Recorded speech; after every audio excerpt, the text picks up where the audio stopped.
Jonathan Kaminga got his second straight DNP. He's a restricted free agent this summer. Bill, you predicted the team would do something to diminish his value. Kaminga not getting any burn in the two biggest games of the season would seem to indicate the diminishment of his value. How do you just view your future here and your future in the league? I don't know.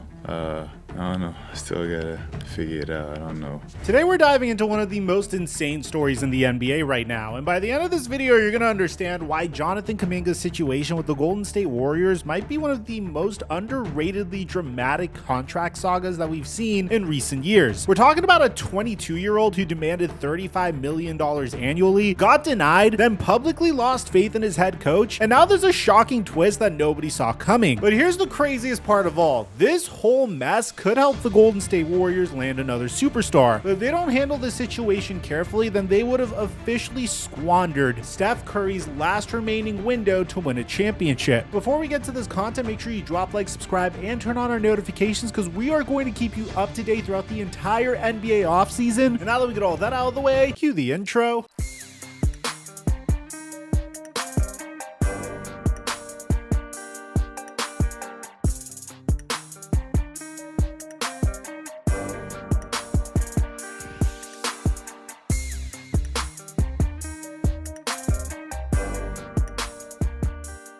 You remember the 4-man I ran in my Luka Doncic video on Prize Picks? Well, that risk-free $25 hit. Now, if you didn't take that opportunity, you could still sign up for Prize Picks using my promo code microphone to get a free $50 when you make a play of $5 or more. And if you go into the description down below, there will be a link to join my Discord server where we've been hitting on baseball, WNBA, and NBA on a daily basis. And thank you, Prize Picks, for the sponsor. Mic check 1 2 1 2. What's going on, everybody? Let's start from the very beginning. Picture this. Jonathan Kaminga walks into contract negotiations with the Golden State Warriors and pretty much says, I want $35 million a year. The Warriors looked at him and basically said, are you out of your freaking mind? Now, to put this into perspective, Jonathan Kaminga was asking for more money than Jimmy Butler is making. He wanted to be paid like Scottie Barnes, who just got a max deal after making an all-star team. The problem was Jonathan Kaminga averaged 16 points a game last season and has never made an all-star team. But here's where it gets interesting. The Warriors actually offered around $30 million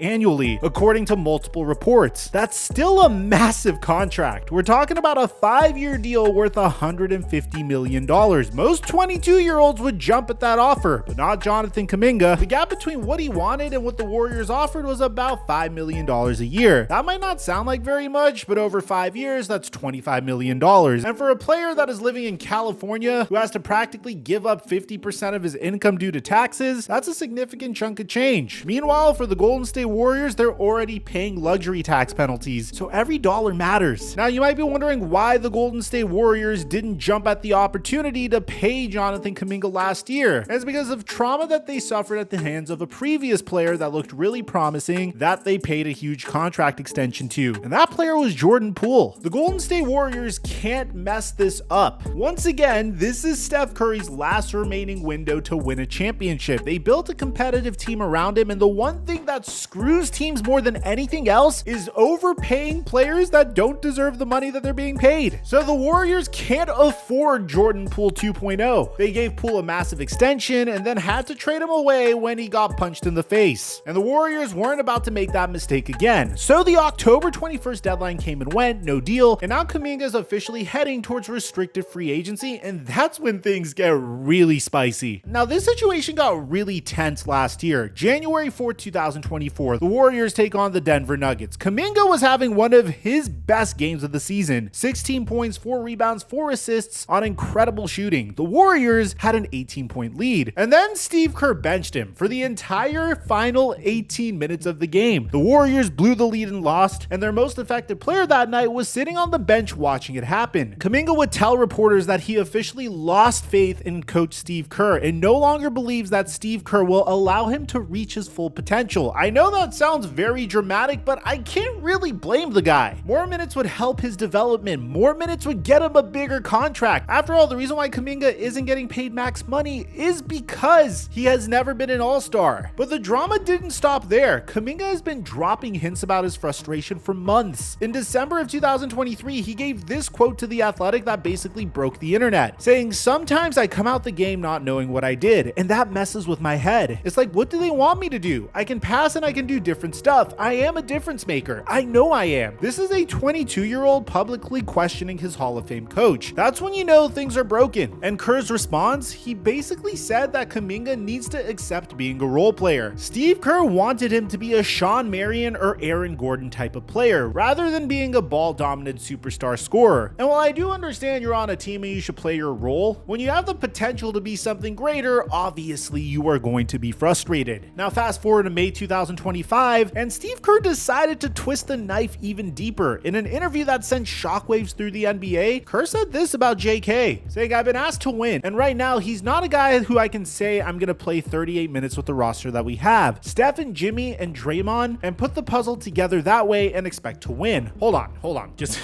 give me a second. Let me break this down for you. The coach just publicly said that his 22-year-old player, who was the team's third leading scorer, couldn't handle starter minutes on a championship team. That's career-ending type of stuff. Even Draymond Green couldn't stay quiet after that. Do I agree with that? No, I don't know that I necessarily agree, because you just haven't seen it. And so I'm not of the mindset that something just doesn't work that you haven't had the chance to see much of. When Draymond Green is defending you against Steve Kerr, you know the situation is spiraling out of control. But here's the crazy part. Jonathan Kaminga is onto something. During the playoffs, when Steph Curry got injured, it was JK that stepped up, absolutely exploding when Jimmy Butler shrunk. He averaged 24 points per game over the final 4 games, including a 30-point performance. The Warriors were literally leaving their best available player on the bench while losing playoff games. Maybe I'm a little bit out of line, but is it just me, or could this be a James Harden 2.0 type of situation? Well, let's dive into the numbers really quickly, because we need to discuss probably the most important part of this video. Is Jonathan Kaminga truly worth $35 million a year? The stats are a little complicated. On one hand, he averaged 16.1 points, 4.8 rebounds, and 2.2 assists on 52.9% shooting. That's solid production. His true shooting percentage of 59.5% is actually really good, but here's the problem. His player efficiency rating was only 15.7, which is barely above the league average. When you compare him to other guys who got max contract extensions, the gap is huge. Scottie Barnes averaged 19.9 points and 8.2 rebounds. Cade Cunningham put up 22.7 points and 7.5 assists. Evan Mobley won Defensive Player of the Year. And then there's the injury concerns. Jonathan Kaminga missed 31 straight games this season with an ankle injury. For a guy that's asking for $35 million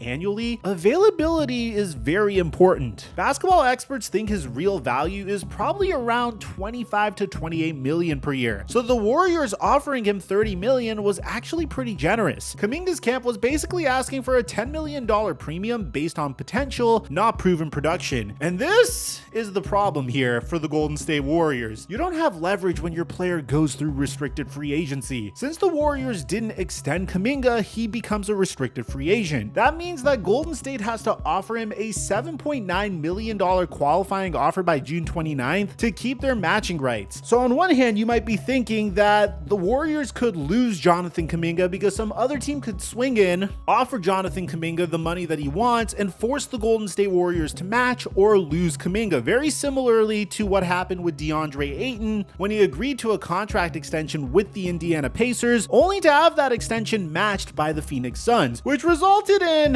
him not really looking very happy during media day for the Phoenix Suns the following year. What was your initial reaction once the Suns matched the Pacers off? I was happy. It was all done, I guess. Bro was not happy about the fact that he lost out on an additional year of a max contract. But here's the difference between Jonathan Kaminga's situation and DeAndre Ayton's situation. The salary cap situation around the league actually favors the Warriors. Only the Brooklyn Nets have significant cap space, projected at about $40 to $55 million. And that depends on who they end up retaining during the free agency period. On top of that, recent reports suggest that they're not even planning to pursue Jonathan Kaminga aggressively. The Chicago Chicago Bulls and Miami Heat are interested, but they need to do sign and trade deals. The Detroit Pistons and Washington Wizards have some cap space, but not enough to really scare the Warriors. But there's a wrinkle that could complicate everything. If the Warriors re-sign Kaminga to a big raise, there's something called the base year compensation rule. This means they can only count 50% of his new salary for trade purposes until December of 2025, which means if the Warriors pay Jonathan Kaminga $30 million, they can only use $15 million of that for trade matching until December, and that severely limits their ability to include him in immediate blockbuster trades this summer. Now, recently, NBC Sports Bay Area dropped a bombshell report saying that NBA GMs expect the Warriors to hold on to Jonathan Kaminga. So wait, after all of this drama, the Warriors are going to keep Kaminga? What happened to being worried about Jordan Poole 2.0? But the Warriors have a plan, signing Kaminga to a deal in the $25 to $30 million range, then potentially trade him in December when that base year compensation rule expires. It's basically treating him like a $30 million trade asset that they can use later. But Monty Poole of SF Gate also said something very interesting, saying even the people who are, I guess you can say, JK backers with the Warriors don't see him as a guy that's going to lead them to championships. So it's not like he can take Steph's torch into the future. Nobody's saying that. That's basically like saying, we'll pay you $30 million, but we don't think you're a championship cornerstone.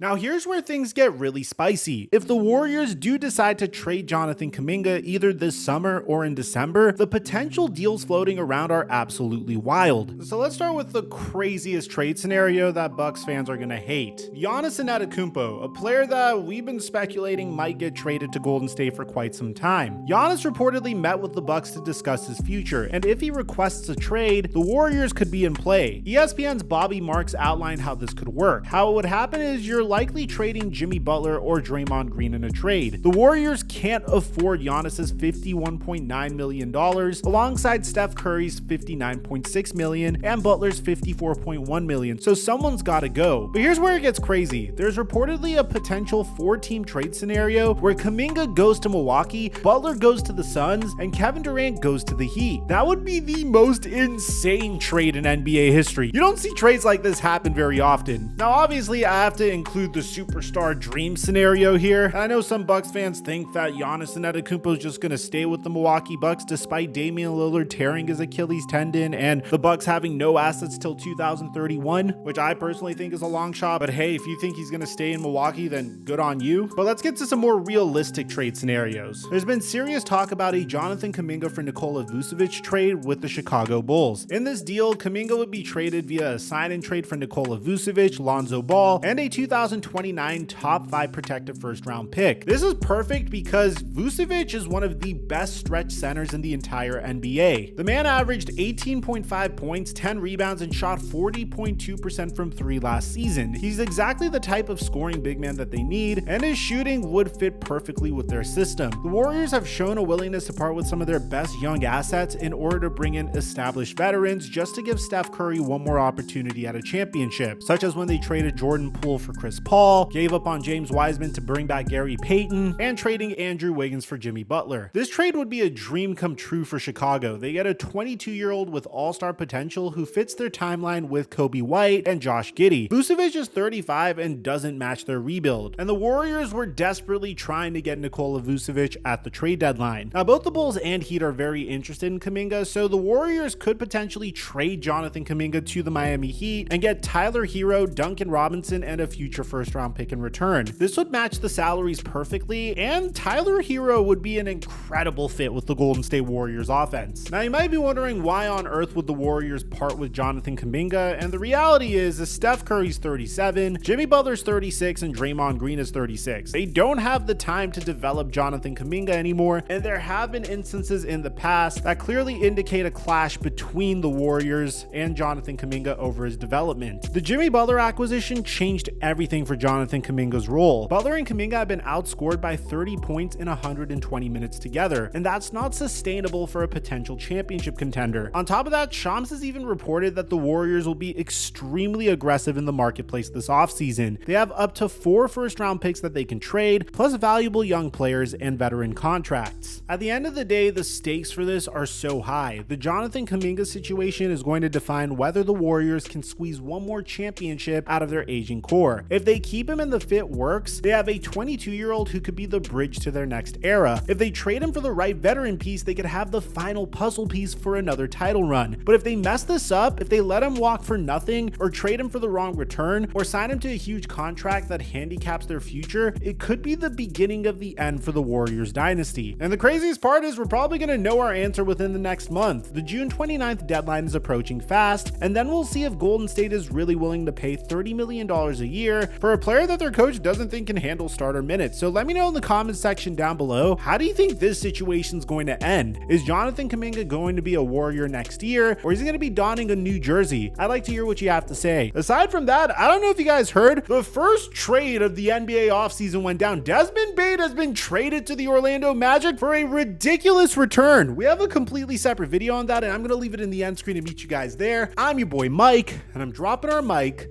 until our next upload.